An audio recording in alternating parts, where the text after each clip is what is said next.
Hum Sweet Hum fandaharana rainao anatin'ny miranandro.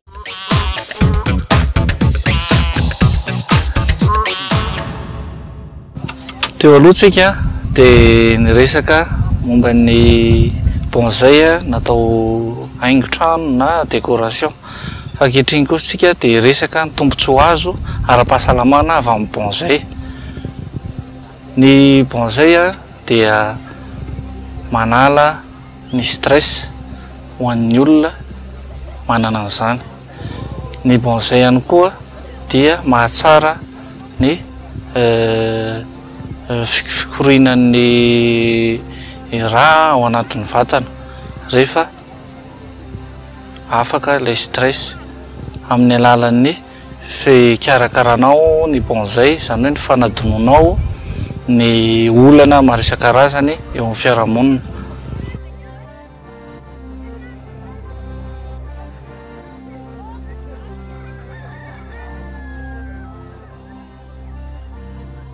Tsara ho marihana fa ny bonsai resantsika eto dia bonsai atao tokantrano. Atao tokantrano izy izany hoe mifanerasera amin'ny olona. Mifanerasera amin'ny olona satria miditra ianao kitika azy, mivoaka ianao kitika azy, izany hoe toy ny fanafody mihitsy izy ao atokantranonao. Intelo isan'andro ianao manondraka azy sy mikarakara azy.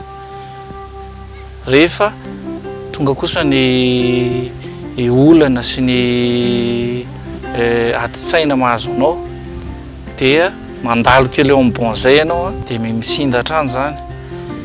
Rehefa tonga eo koa ianao dia mifantoka tanteraka ao amin'ilay bonsai dia adinonao ihany koa izay olana mianjady aminao izay. Izay ilay ataontsika hoe afaka ny stress.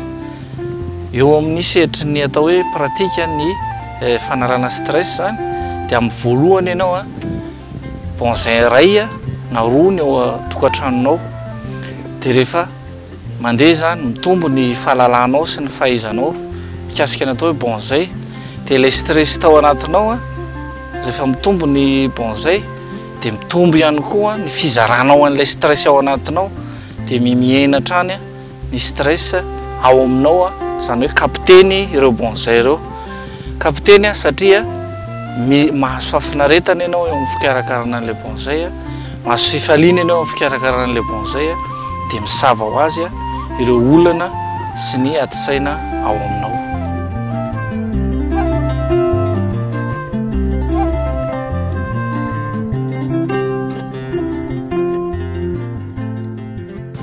Amin'ny maharan'ny bonsai moa dia eo am-pikarakarana azy eo ianao dia mivoaka ihany koa ny inspiration anao dia mamoaka style ianao, ohatra hoe juter les bonsai, escalier les bonsai, coupe-vent les bonsai, ka arakarak'iny ny ialàn'ilay stress eo aminao koa, tsy hatadiavanao ny olana eo aminao, tsy hijanona eo aminao ihany koa amin'izay ny fifaliana. Fa tonga koa ianao dia mitarika ny ankohonanao hijery an'ilay izy hoe izao indray ilay style ilay bonsai vitako, dia miparitaka ihany koa ny filaminan-tsaina sy ny filaminana eo amin'ny ivon'ny ankohonana.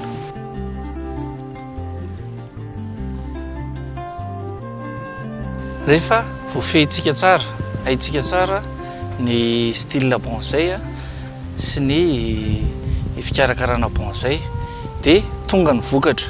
Ino ny vokatra io? Ny vokatra zany dia mamoa ilay bonsai na mamelana ilay bonsai. Ny bonsai tsy inona tsy voatery hoe misy vohatra any, fa misy koa hoe hazo manome felany fotsiny fa tsy manome voa. Misy kosa nefa tena tonga hatramin'ny hoe famoazana, mamoa mihitsy ilay bonsai, dia eo ianao dia mahazo hafaliana, afaka ihany koa ny stress. Izay fotoana izay dia parika be mihitsy hatrany anatin'ny fonao, manome hafaliana hatrany anatin'ny fo, izay miteraka ihany koa fahombiazana amin'izay asa atao rehetrarehetra, satria rehefa faly ianao dia mahomby daholo izay zavatra atao rehetrarehetra.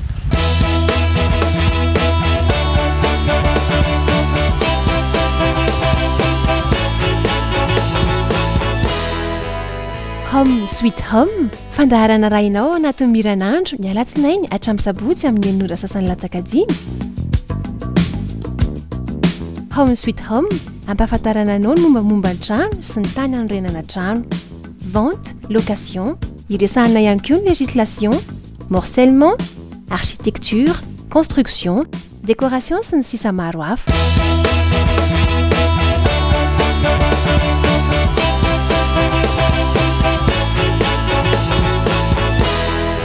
Home Sweet Home, quand l'immobilier va, tout va.